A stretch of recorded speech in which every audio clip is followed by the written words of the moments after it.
How's everybody? Good? What happened down 1 second? That's okay.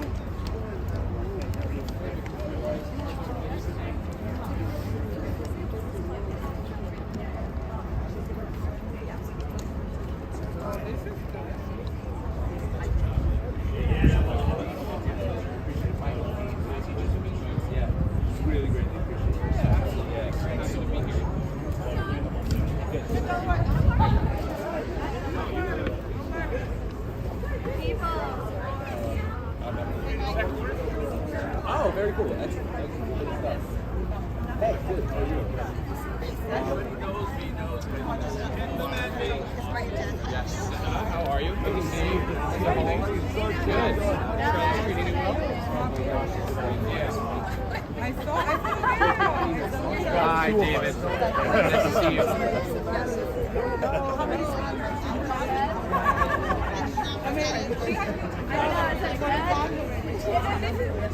Let's not talk. Even before this talk, you've been to jail like 20 times. No, you've been to jail 20 times. 20 times. 20.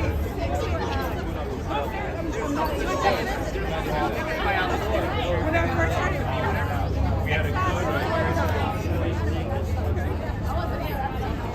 I we met, was it June 2020? Oh, no. It's okay. I know you love everything on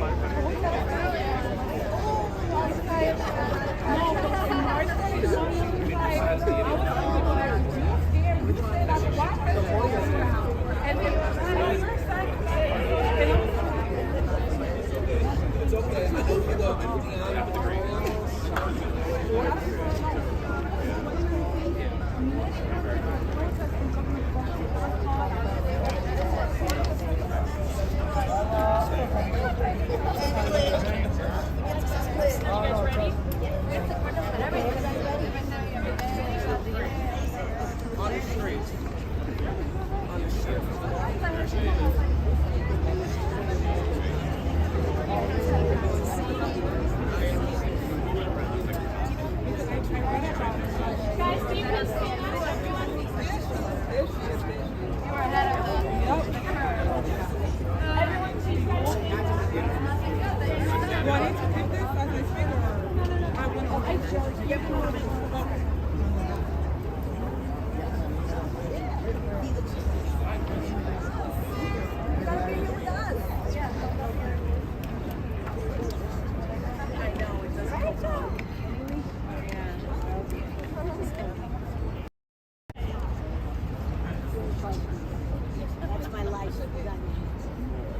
Okay, first off, I'd like to say good morning to everybody, and I'd like to thank everybody for coming here today. We worked very, very hard on this. This has been a long time coming.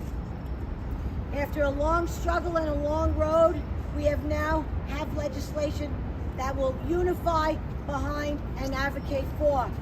It's been a slow road because we've been up against a lot of obstacles, but we came through. We came through and we delivered for our workers. My office and our minority delegation have done everything humanly possible in the City Council to defeat these mandates. We held rallies to call for reinstatement and compensation of our fired workers. We worked in support of the employees, gotten individuals their jobs back, created a platform for all these people to have a voice to be heard. And now we're finally introducing legislation to create long-term systemic change to ensure that this never, ever happens again. New York City workers and school children's livelihoods should never be threatened again due to personal medical decisions in relation to mandates. Before I introduce my legislative package, it's important to remember that we must work very closely with state government to make sure that this legislation it changes. Part of what we've learned through this process is exactly how much power this city has given up to the state government and how we have to work to get our power back locally. Our local elected officials know our city best, and we are in our schools, on the ground, and in the field every day, and we know how best to use that power in the most effective way possible for our constituents. Now I'd like to officially present my legislative package of four pieces. Reso 341, a resolution calling upon the New York State Legislature to pass and to govern to sign the legislation that would prohibit alteration of terms and conditions of employment for all employees during a state disaster emergency. I am working with the State Senate and the State Assembly. Emergency powers should be disallowed from fundamentally and arbitrarily changing the terms of employment contracts, particularly union contracts. If this legislation passes and we are in a state of emergency again, the government will not be able to terminate the hardworking New Yorkers due to a personal medical decision, such as a vaccine mandate.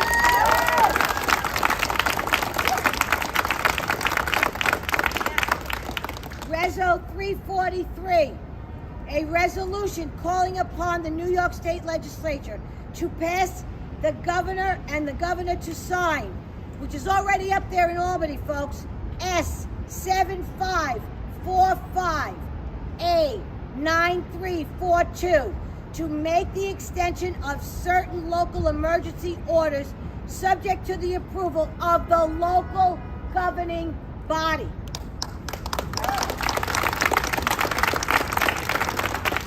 One of the reasons why so many of our frontline workers were laid off is that this local emergency orders here in New York City were extended without any sort of regulation or oversight. Passing this bill in the state legislature would ensure that the city council is part of the process of extending emergency orders in New York City, the very area that the city council governs over. You know how important it is that we can control what goes on in our 5 boroughs? I've said this from 2020. We cannot allow the state to fully dictate what goes on in the 5 boroughs. Right. It's apples and oranges. Yes. Resolution 342, a resolution calling upon the mayor and the New York City Department of Education to establish rigorous scientific criteria, including an emphasis on mental health repercussions that must be met before masking is mandated upon our school system.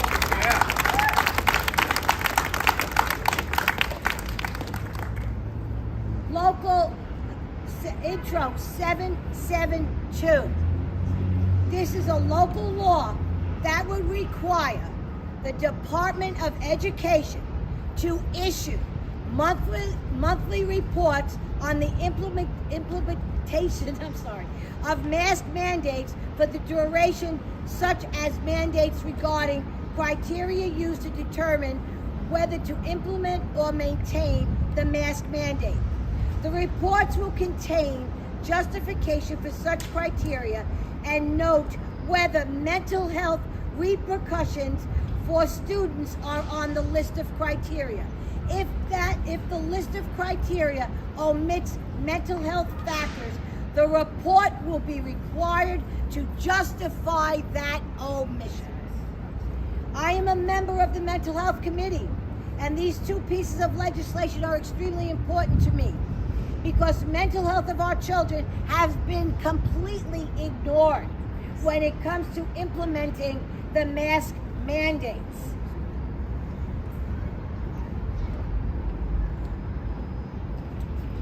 We need to know why we are mandating masks and how that is affecting our children socially, mentally, and developmentally, so that we may be better equipped to help them deal with the repercussions.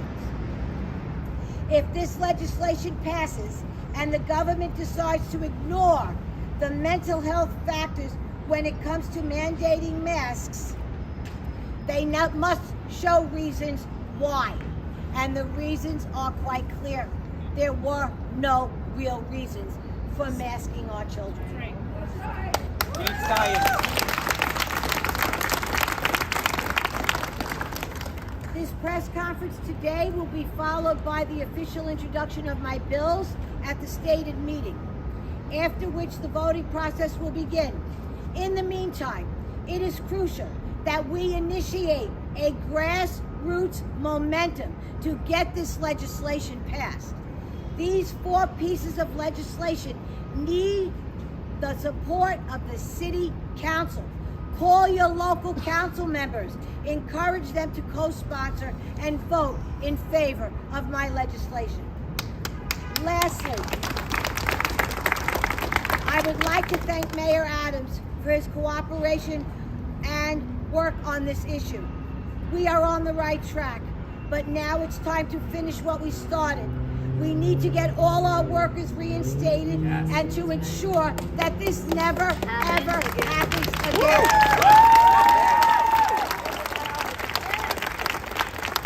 Now, most of you know I speak off the cuff and I never read, but today I had to. So I have on my left and I have on my right my 2 City Council. I have Joanne Ariola and David Carr. I'd like them both to get up and say a few words, so thank you very much.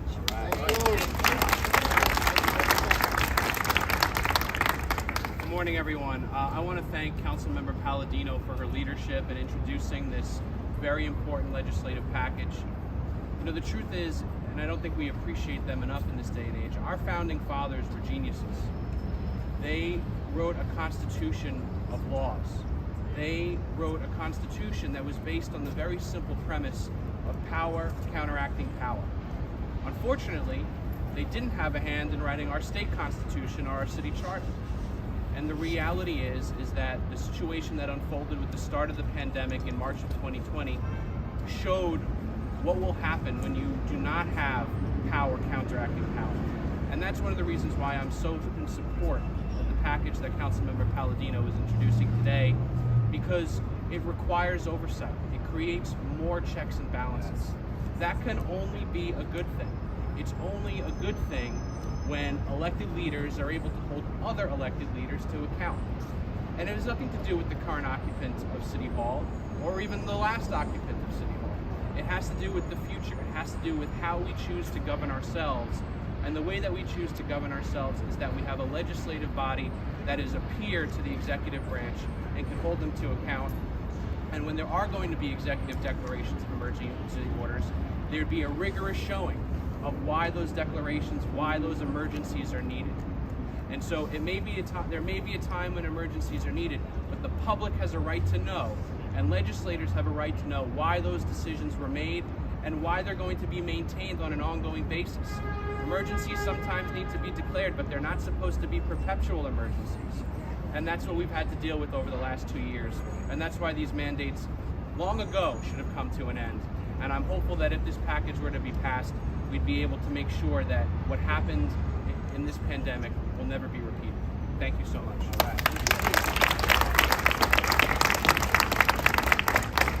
Thank you, everyone. My name is Joanne Ariola. I represent the 32nd Council District in Queens. This is a very important package of legislation, and I also want to thank my colleague, Vickie Paladino, for introducing it, because I know firsthand what each and every one of the bravest for choice, teachers for choice, the cops for choice, and all of the different members of our city's workforce went through, because our office worked with them directly, worked with them to try and make sure that they received answers for their leave without pay. working with EEO to make sure and following up to make sure that they got their answers. That took 1 year almost to the day for them to get their answers to whether or not they would get their job back. Unfortunately, many of them were approved and are back at work today. But that's not enough. Yes, that deserves applause because they are back on the city's payroll. They should never have been taken off. The people standing behind me should never have been taken off. The CDC has changed its guidelines. The best line that I heard my colleagues say is, we must end these mandates now. They're no longer appropriate. They no longer meet the CDC guidelines. And what this package of legislation will do is stop that from ever happening again, so that our teachers don't get fired and our children don't suffer for it, so that our first responders who were out there when there was no COVID vaccine and were treating people that had COVID and bringing them to hospitals will never be left on leave without pay or fired ever again. Right. As Chair of Fire and Emergency Management, we made this a top priority to make sure we helped each and every person who came to us. We held a hearing and people testified, civil service and labor, and anyone who could have listened to their testimony and turned their backs on them and not given them their jobs back really just was never on their side in the first place. Right. I'd also like to thank Mayor Adams for meeting with our Common Sense Caucus directly, in addition to Farrar Lewis, to talk about this issue exactly. And on the heels of that, many of the members were reinstated. This is a fight that will continue. This is a fight we will not give up on until each and every member is reinstated, whether they are on leave without pay, waiting their appeal, or were terminated. Thank you so much.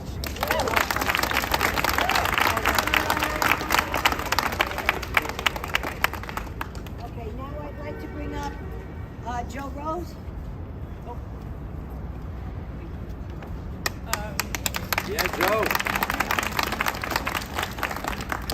First and foremost, I want to thank Vickie Paladino because I know her and I know that from the very beginning, she always advocated for choice. I was working for the Department of Education as a paraprofessional. I started working there in the year 2018 after leaving the shelter system. And I went there because I honestly believe in change and I believe that I could be a positive force for the children that were in there. But when the pandemic came and I was sent home, I witnessed children that were suicidal, children that were depressed because they were stuck at home, and some children had abusive family members that they personally couldn't get away from, and the school was the only safe place and safe space that they actually had. And then when I went back to school, I had to witness children that were complaining about the mask, children that were complaining about PCR testing, that were being scolded by staff members and told that if they didn't abide by that they would be sent home remotely, which I think is not fair because I believe strongly in parental rights, and no matter what state of emergency we are in, the parents should have the rights, and individuals here in New York City should have the right. Yes. After I have lost my job, I was sent into a poverty level that at my age, I never thought that I would be in. When 2020 came in, I had plans. I was hopeful for the future, just like I'm pretty sure everyone in here behind me that was working for the city also had their plans and their goals as well as their children. However, I feel like that was taken away from me when I did nothing wrong, and I still deal with the emotional pain. Because while, yes, I'm being hit hard financially, and I had to do things there and there to survive, I moved back in with my parents, I lost all of my savings, and even though physically looking at me, you can tell that I'm struggling financially and emotionally and mentally, I am. And for me, it's just so painful because I had to leave a job that I liked. I also had to then disclose to the students at the last day that I was unvaccinated because they all believed that I was vaccinated, and I never revealed my status just because I felt like it was none of the children's business. And I also did not want the children to treat me any differently because inside the schools, the children were being told certain things that I personally didn't agree with, and I didn't think it was fair. I feel like everyone should have had a choice, and to this day I advocate for choice. And I just feel like we were being punished because we decided our own medical decision, which is our personal business. And I fear for the many people that are struggling as well. I know people that have gone to homeless shelters because of their job loss, and I don't think it's fair. Like Vickie said, it needs to end, and it should never happen again. It should never happen in the first place. So thank you very much, and I hope that people can get back their jobs. All right.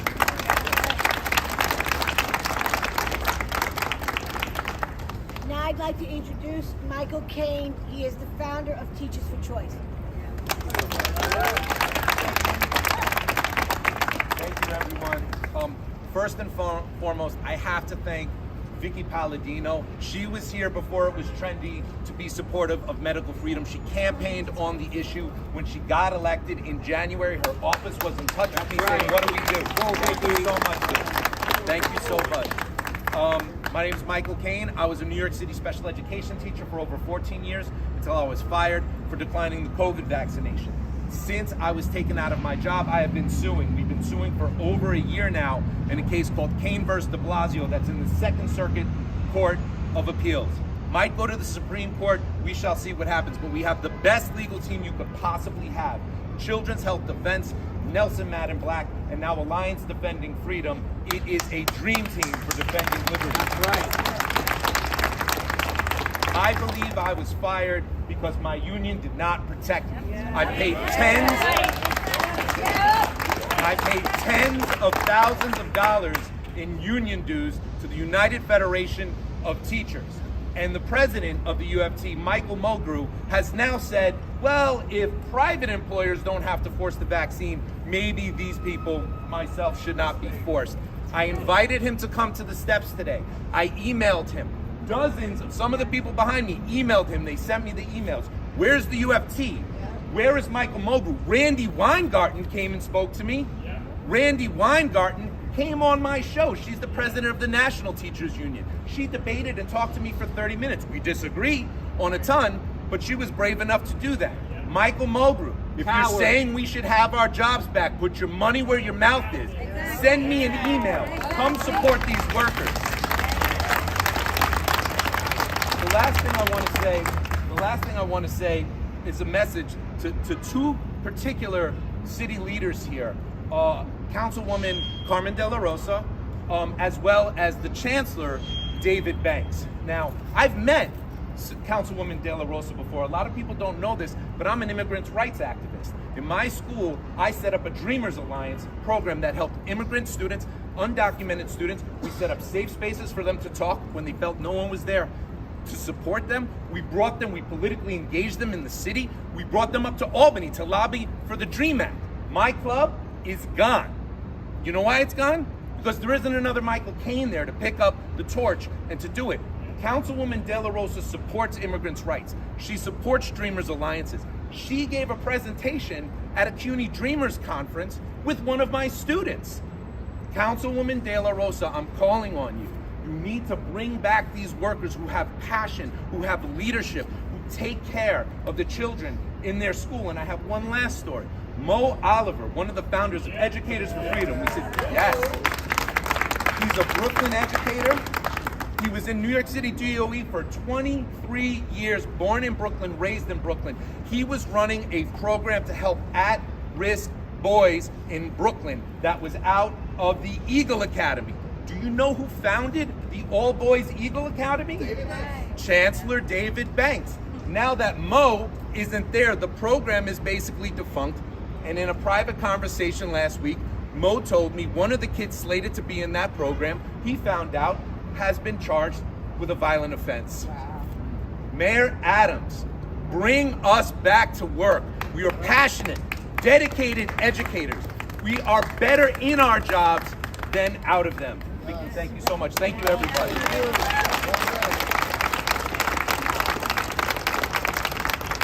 Well, you can't beat that, can you? So what we're going to say is, at the end of this press conference, I'm looking forward to going into the stated meeting this afternoon with my colleagues. I ask each and every one of you and everybody here, as they rallied for freedom back in 21, and we held town halls, and we did everything we possibly could. Now, once again, the power is back with the people. It's up to you, the people. I always say, we the people. So now we the people, get in touch with your local politicians. They hold your future in the palm of their hands. They must sign on to this legislation.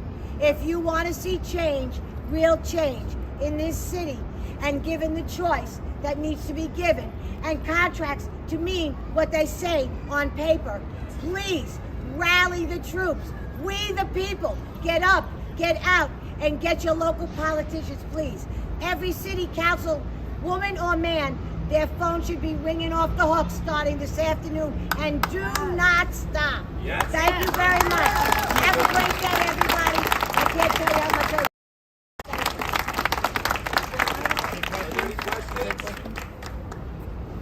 Yes, sir. You said a bunch of people will push back their work. Do we have an exact number on the lot?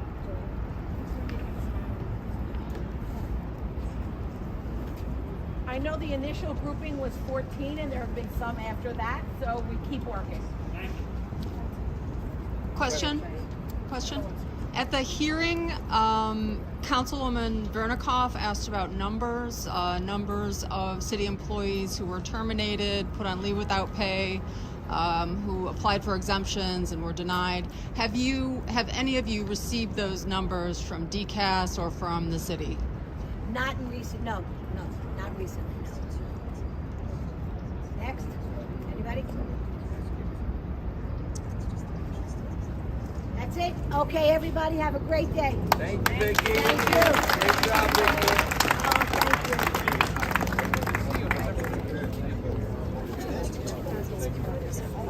Reach out to me. Nice to meet you.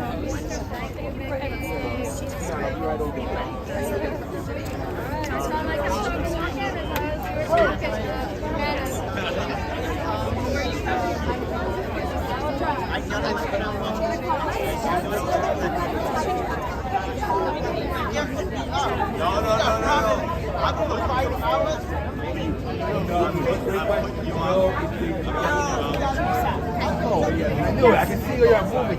Oh, yeah. Oh, hey, Dion, how are you? It's good to see you. How are you doing? You got it. I should have flexed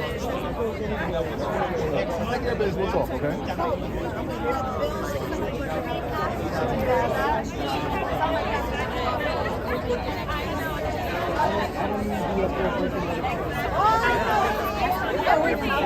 Everyone's a great lady. I'm like, I know.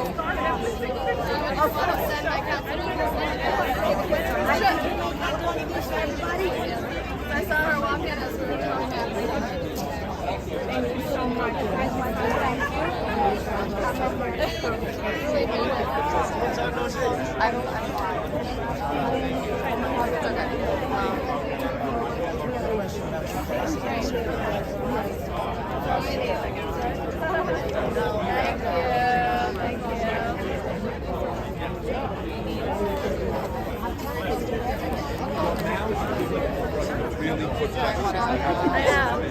Hello. I've seen you a million times and I realized I could see you. Hey, John. You think maybe we could do an act? Okay. I think I'm gonna